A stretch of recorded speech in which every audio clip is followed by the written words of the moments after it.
Hello, my name is Ronan McGreevy. I am delighted with this invitation here today from Wexford County Council to discuss the centenary of the War of Independence and its legacy.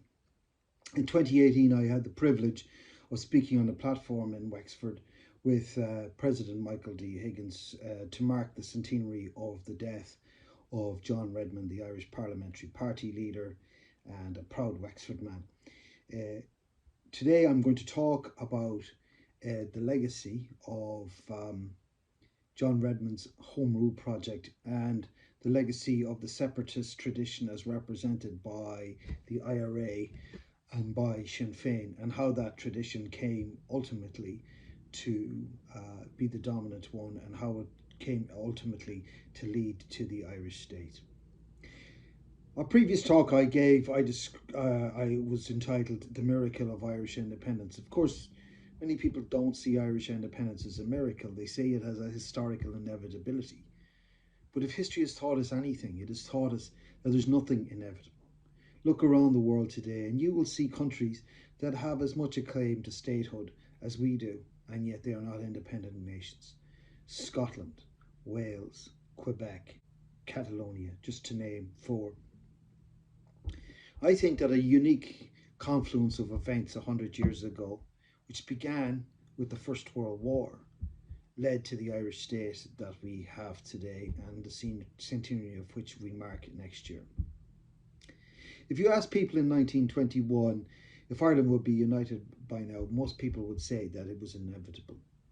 But even James Craig believed that partition might last for one generation, maybe two, three at the most. That was it. But again, it comes back to the point that there is nothing inevitable in history, and the continued partition of Ireland is an exemplar of that. I believe that there was a unique set of circumstances 100 years ago which presented themselves and led in turn to an independent Irish state. These circumstances were historic in nature, maybe once in a millennium opportunity for Ireland to separate from Britain. In beginning my talk, I'll make the distinction, as I said earlier on, between Home Rule and separatism. The distinctions are important. From the Act of Union in 1800, when Ireland became part of the United Kingdom, the majority of the nationalist population of Ireland wanted greater autonomy and freedom from the UK. In 1870, the Home Rule movement was founded by Isaac Butt, and it led to the setting up of the Home Rule Party in 1874. Parnell famously said that no man had a right to set the boundaries of a nation, but in reality the Home Rule Party was looking for a measure of freedom which was essentially devolution from the United Kingdom. It was not an independent state. And this was true for the three Home Rule bills of 1886, 1893 and 1912, and some historians call the Government of Ireland Act of 1920 the fourth Home Rule Bill. While the measure of freedom granted to Ireland was different in these three bills, the end outcome would remain the same. Ireland would stay a part of the United Kingdom and would not be an independent country. It would no more be an independent country than Scotland, Wales, or Northern Ireland is today. It would not have a separate foreign policy, it would not have its own navy or army, its own currency, its own flag. The Irish Parliament would not be sovereign, but would be subject to the Westminster Parliament, which had the power to overthrow Irish laws. The Home Rule Act of 1912, which John Redmond did so much to skillfully pilot through the House of Commons, made the Royal Irish Constabulary, the Postal Savings Bank, and the collecting of taxes all reserved matters for Westminster. The Irish government could raise its own taxes, but it would get less of a block grant from Westminster. The bill offered only limited self-government and asserted the supreme authority of the UK Parliament over all persons, matters and things in Ireland. This was not independence any more than what we see in devolution in the UK now. And yet in 1912, when that bill was first introduced into the House of Parliament, tens of thousands of people turned up in O'Connell Street. The first speaker was John Redmond. "Trust the old party and Home Rule. We'll get Home Rule next year," he said. The second speaker was Owen McNeill, who went on to found the Irish Volunteers a year later. "There's no government so very bad that would not be better for the Irish people to accept it if they themselves were in charge of it." He said, "We have no wish to destroy the British. We only want our freedom. We differ among ourselves on small points, but we agree that we want freedom in some shape or another. But I should think myself a traitor to my country if I did not answer the summons of this gathering. For it is clear to me that the bill we support will be good for Ireland, and that we'll be stronger with it than without it. Let us unite and win a good act from the British." At this stage, the Sinn Féin message of abstentionism from the British Parliament, dual monarchy on the Austro-Hungarian model, and economic self-reliance was a message that people were not ready for. So what changed? Well, there's a number of factors that eventually led to Irish independence. If each of these events had not happened in Irish history, we would possibly not be an independent nation today. The first is the People's Budget of 1909. This was an attempt by the then British Chancellor of the Exchequer, David Lloyd George, to introduce a welfare state and into the United Kingdom, which of course included Ireland. And this created a huge constitutional crisis because the Lords voted it down. The Liberal government threatened to create hundreds of peers to overcome an inbuilt Tory majority. When the Lords voted down the People's Budget, two general elections were held in the UK in 1910. At the end of the second one, the Irish Party, led by John Redmond, held the balance of power in Westminster. With his support, the Liberal government was able to pass the Parliament Act of 1911, a critically important piece of legislation which made Britain a proper representative democracy and destroyed the power of the House of Lords to stop bills going through if that is the will of the sovereign government. This was an important piece of legislation, and it paved the way for the Home Rule Act of 1912 to pass through the House of Commons. Now, there is a critical caveat to this. The power of the House of Lords was curbed, but the Lords still had the power to delay a bill in two separate parliaments. But in the third one, it would pass, and that's exactly where we found ourselves in April 1914. By the time 1914 came around, there were two armed militias in Ireland. The UVF, Ulster Volunteer Force, set up by Ulster Unionists to stop any attempt by the British government to coerce Ulster into being part of a Home Rule Parliament in Ireland. And then in opposition to that was the Irish Volunteers, set up in November 1913 by Owen MacNeill, with vaguely stated aims to defend the potential sovereignty of Ireland. The critical point about the Irish Volunteers is that they would form the backbone of the Easter Rising in 1916 and also the IRA in the War of Independence.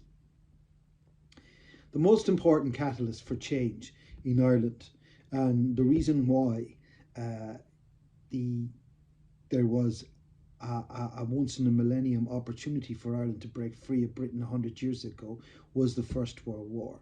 It had long been established by Irish separatists who were prepared to use violence to achieve Irish independence, that such an event, such a rebellion, could not have a possible chance of winning in peacetime. So two events happened in September 1914 which led us on the path to where we are now. The first was the famous speech before I come on to the speech of Woodenbridge, the first was the King's assent given to the Home Rule Act in September 1914, which made it the law of the land. But critically, it was suspended for the duration of the war, which most people thought would last a year at most. At the same time, a group of the executive of the Irish Republican Brotherhood met and decided that they would use the opportunity of the war to stage an armed rebellion against Britain. And this led on in turn to the Easter Rising. Now, John Redmond, as we know at that time, was a fervent supporter of the British war effort and encouraged Irishmen to go wherever the firing line extends in defence of right of freedom and religion in this war. It was important for the IRB to stage a revolt against British rule in Ireland during the Great War. As Sean T. O'Kelly remembered, it was decided that a rising should take place in Ireland if the German army invaded Ireland. Secondly, if England attempted to enforce conscription in Ireland. And thirdly, if the war were coming to an end and the rising had not already taken place, we should rise in revolt, declare war in England, and when the conference was held to settle the terms of peace, we should be claimed to be represented as a belligerent nation. This is more or less how it panned out. I don't want to go into all the planning of the Rising, it's been said a million times before, but it's important to state that the Easter Rising was an event which occurred within the First World War and not during the war. So the Easter Rising was an event that was part of the First World War, even though we don't necessarily see it that way. The traditional reading of Irish history, the one that we learned in school, was that it was a separate event. So without the First World War, there would be no Easter Rising. Without the Rising, there would have been no War of Independence, and therefore no independent Irish state today, or as the one that created. So why did the rebels want to stage a rebellion in wartime? Because the rebels knew they had no chance of a favourable settlement if Britain had no distractions aboard, and therefore could give the Irish rebellion its full attention. If you go to the First World War exhibition in the Imperial War Museum in London, you'll find, amidst the recreation of the trenches and the Tommy guns, a copy of one of Pearse's surrender notices. The British saw the Easter Rising as part of the war, and it explains their response to it, and especially the disastrous decision to execute the leaders of the Rising. Bear in mind that the British did not execute the leaders of the 1848 or 1867 rebellions. The Easter Rising leaders were executed for staging a rebellion against Britain in wartime and eliciting the help of Britain's enemy, Germany. As we know at the time, John Redmond was fervently anti the Easter Rising and saw it as a stab in the back to those Irishmen who were fighting at the front for the freedom of small nations. Now, the Rising, as we know, was a military failure, but it was actually a moral success, because what it did was it awoken the Irish people to the reality of what they were offered to the Home Rule settlement, which was a limited form of autonomy. The Pearse, as we famously know, declared an Irish Republic, a sovereign and indefeasible Irish Republic outside the GPO on Easter Monday 1916. And by and large, this was this was an act which was taken seriously by many of those involved in the War of Independence, who swore an oath to uphold this Irish Republic. Right now, it's important to understand one of the under-recognised reasons for the Rising. In the years between 1870 and 1914, there was much in the way of social progress in Ireland. You had the various land acts from 1870, especially the Windham Act of 1903, which transferred vast tranches of the land back to the people of Ireland. There was the 1891 Congested District Boards Act, the 1898 Local Government Act, the 1908 Universities Act, and the Labourers Act of 1904, which built 40,000 homes in the Irish countryside in the following years. The Chief Secretary to Ireland, Augustine Burrell, was regarded as a fairly enlightened fellow, and this is critical. The critical thing for many of the rebels is not that the British were ruling Ireland badly, but they were ruling Ireland too well. There was a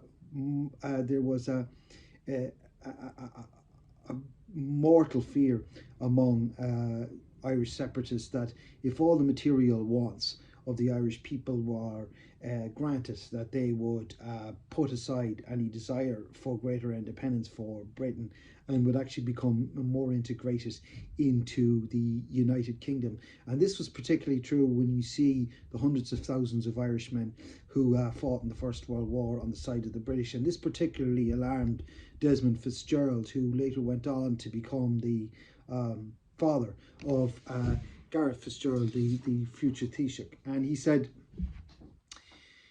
"The Rising was launched by men for whom in the autumn of 1914 the volunteer movement, according to Desmond Fitzgerald, on which all our dreams had centred, seemed merely to have canalised the martial spirit of the Irish people for the defence of Ireland.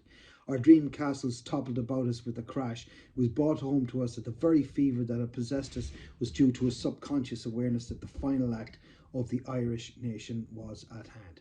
This might sound like hyperbole, but look at the case of Scotland. It also had it's a little known fact that there was also a Home Rule Bill for Scotland in 1913 on the horizon. In May 1913, the House of Commons passed the second reading of the Government of Scotland Bill 1913 by 204 votes to 159, and the bill was supported by the Liberals and opposed by the Unionists. What happened? It didn't proceed any further as a result of the First World War. The Scottish had massive losses. 134,000 men and women died in the First World War, and those bonds of blood meant that the campaign for Scottish separatism really waned after the First World War and didn't really take off again until the Blair government of the 1990s established devolution in Edinburgh.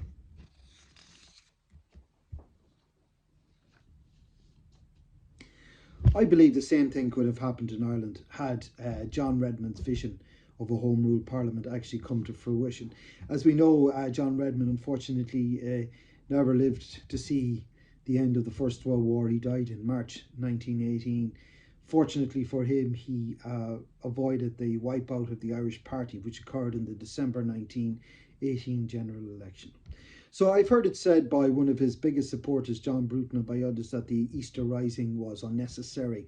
In the autumn 2014 issue of Studies, Bruton stated Ireland could achieve better results for all the people of the island if it continued to follow the successful non-violent parliamentary path and had not embarked on the path of physical violence initiated by the IRB and the Irish Citizen Army in Easter week of 1916.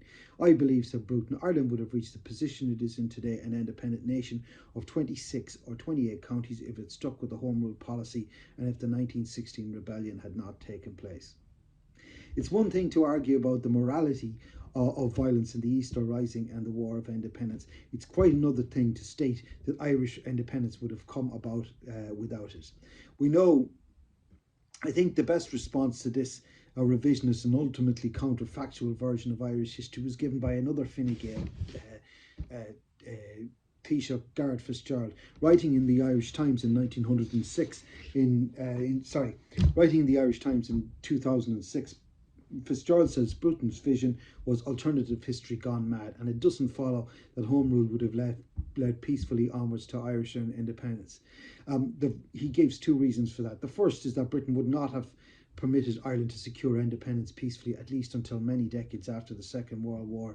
And secondly, this is the critical point he makes, is that long before that point would have been reached, the growth of the welfare state within the United Kingdoms, the cash transfers, which would have continued if Ireland had not gone on the independence path, would have left the whole island so financially dependent upon Britain, in the same way that Northern Ireland is today, that would have seen a drop of maybe 25% in living standards, and it's highly unlikely that the Irish people would vote for independence with such a massive fall in the standard of living. And he said the truth is that we got out from under British rule just in time, at a moment when the cost of the break was still bearable, involving as it did only a small reduction in public service salaries and in the very limited social welfare provisions of that. It's possible, as I do, to respect the patriotism, decency and commitment of John Redmond to Ireland, but also to recognise that Home Rule, which he espoused, could have ended up in a constitutional cul-de-sac, which might have led, even to this day, to us remaining part of the United Kingdom. So imagine, if you would, an alternative scenario where the War of Independence doesn't take place. The Irish Parliament meets for the first time in 1919. Excuse me. It would take at least 10 years, one imagines, for that Parliament to bed down, by which case we're into the Great Depression of the late 1920s, early 1930s. The 1930s are out because of the rise of Hitler. The 1940s are out because of the Second World War, and then you have the establishment of the NHS in the late 1940s, and the ramping up of the British welfare state. So you're looking at possibly the 1950s, maybe the 1960s, before the first attempt would be made for an independent Irish state. So I want to say as well that to come on apace now to the War of Independence, I believe the War of Independence happened at a critical junction in Irish history, when Britain had been bled dry by the First World War. It had lost in the region of 800,000 men killed, 2 million men had been injured. It had gone from one of the biggest creditor nations in the world to one of the biggest debtor nations in the world. As a result of the First World War and the Treaty of Versailles, it had inherited huge mandates across the Middle East, including in Iraq, um, Iran, parts of the Caucasus, and so on. In fact, it had an arc of responsibility from the whole way from Egypt to Burma. And at this stage, this was a time when British troops were also policing the Rhine. They were fighting in the Russian Civil War. So there was such a massive degree of imperial overstretch that when the Irish War of Independence broke out in 1919, the British simply didn't have the men or the material to really bring to bear on this conflict. And also, there is the war weariness of the British people who were sick of war after what happened in 1914 to 1918. And as I said to you, this didn't stop the British government introducing the Government of Ireland Act 1920 into the Parliament in 1919. And this again was an attempt to set up two Home Rule parliaments in Ireland. The first was the Northern Ireland Stormont Parliament, which was established in June 1921. The Government of Ireland Act never came into force in the South because it was rejected by Sinn Féin at the time and was superseded by the Anglo-Irish Treaty of 1921. And it's important to look at that. The provisions of the Government of Ireland Act were basically the fourth Home Rule Bill. It would have led to Irish MPs still attending Westminster, still having the Parliament in Westminster would still have oversight of the Home Rule Parliament. There obviously foreign affairs and military matters would be entirely the reserve of the United Kingdom. This was not independence either. Now, it's interesting to state that when Lloyd George introduced the bill into the British House of Commons in December 1919, he said he would deal with the rebels in Ireland, Sinn Féin in Ireland, as the Union had dealt with the southern states in the American Civil War. But this actually turned out to be a bluff. We know what happened in the War of Independence. In the War of Independence, the IRA fought the British basically to a standstill. And, some people say that it was a military stalemate. Some people say that it was a defeat for the IRA. Actually, it wasn't. To me, it was a victory for the IRA. The very fact that they, with vastly superior weaponry, men, and material, managed to stay in the fight to bring the British to the negotiation table in July 1921 was part of what I call the miracle of Irish independence.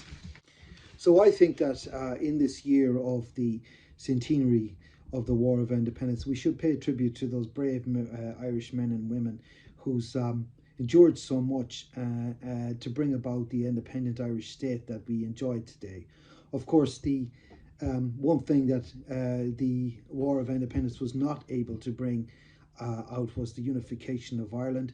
The Government of Ireland Act 1920 established partition.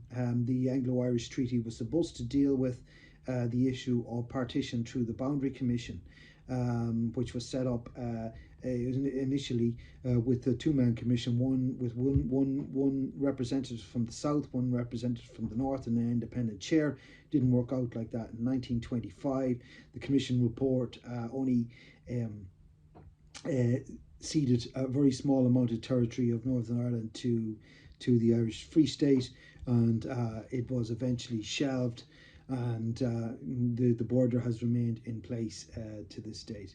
Now, moving on from the War of Independence, the Civil War was about everything and nothing really. It was about the it was about symbols as much as it was about the actuality of independence. Where was power invested in? Was it invested in the people, as in the Irish Republic as envisaged, or was it invested in the dominion status and in the monarch, the British monarch? It's interesting that there was very little difference actually between the treaty and anti-treaty sides when it came to the British Empire. The pro-treaty side, led by Michael Collins and Arthur Griffith, decided to accept Ireland's place within the British Empire as a, to quote Albert Reynolds, a temporary little arrangement, um, and they wanted to use the treaty as a stepping stone to greater freedom, which is exactly what occurred. As we know, the Republic of Ireland was declared in 1949, and 1948, and the Ireland was duly judged to have left the Commonwealth. Um, the alternative vision, as put forward by Eben de Valera, was known as Document Number Two, which was the a very abstruse argument that Ireland would be associated with, but not part of the British Empire. This was rejected by the British. It was important at that time for Ireland not to set a precedent for the rest of the British Empire by becoming an independent republic. But by the time the Irish Free State was set up in 1921, that ardour to retain Ireland as part of the British Empire cooled, and the various governments of the Free State, starting with Cosgrave's, but mostly with De Valera's government and John A. Costello's government, managed to dismantle the treaty bit by bit, so that by the time the Republic of Ireland Act was came into law in 1949, Ireland was an entirely independent country. So, to come back to my general point, I think when we look back on the War of Independence 100 years on, we should look back on it with gratitude towards those people who were involved in it. There were perhaps at any given time 15,000 IRA troops, IRA volunteers involved, and obviously the women in Common Amon were involved as well. I think that, you know, when you look back on the legitimacy or otherwise of the War of Independence, it's important to state two things. The first of all, that the first Dáil that was established in January in 1919 set out to establish an independent Irish state by peaceful means, by getting a seat at the table at the Paris Peace Conference in February 1919. This was rejected by the Allies, including the United States and France. And the War of Independence really only began in January 1920 with the raids on RIC barracks. At that stage, there had been other opportunities for the British to have come to terms with the demands that the Irish had for greater freedom. The second reason that the War of Independence was legitimate is that the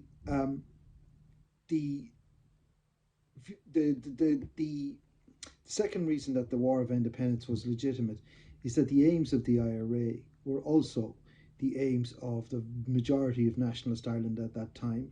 The Irish people had rejected the vision of Home Rule as envisaged by by the Irish Party in the December 1918 general election, and had embraced the vision of separatism as envisaged by Sinn Féin. So two events occurred. In August, it's important to state that in August 1919, the Irish Volunteers, as they were still known, and they became the IRA that month, known as the IRA that month, they were asked to swear an oath of allegiance to Dáil Éireann. And then in April 1921, Dáil Éireann belatedly took responsibility for the actions of the IRA, and the IRA is to this date recognised as the first independent Irish army. So those are two reasons, I think, why the War of Independence was a legitimate struggle.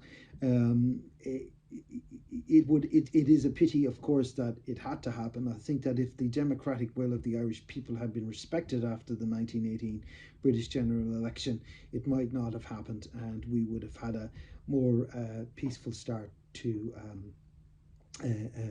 nationhood. That being said, I think we should look back with gratitude and pride that here we are as a sovereign nation 100 years later. This is the centenary of the truce. The Anglo-Irish Treaty is coming up December 1921, and next year we have the centenary of the Irish state. There are, of course, a lot of